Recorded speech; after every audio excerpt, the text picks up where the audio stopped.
It was the last gasp of an era, for the times were about to change for good. Maybe that's what gave the series of 75 its almost magical quality. The players, you say, could neither have known nor accounted for that, and yet there was a special charge in their antics. The Reds and Red Sox surely played as if they sensed they were bringing the lid down on something. It was the last great ritual roar of the storied Tom Yawkey years. 9 months later, in July of '76, he was dead. And poignantly, he would die at roughly the very moment the age of free agency was dawning, making money in all of its arrogance the dominant feature of the game. But in the series of 75, there was no hint of any of that.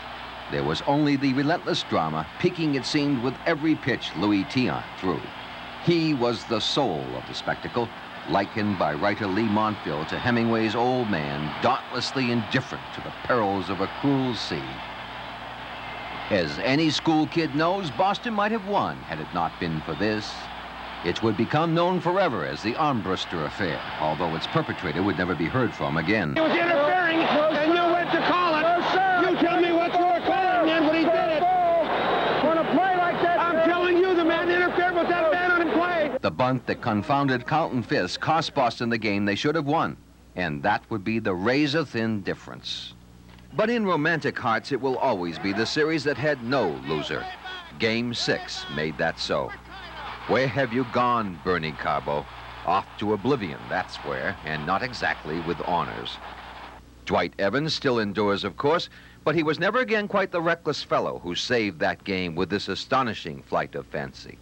And as for Carlton Fisk, well, we shall always have this to remember him by. To this day, some insist that this is how the series of 75 ended, Game 7 being nothing more than an incidental postscript.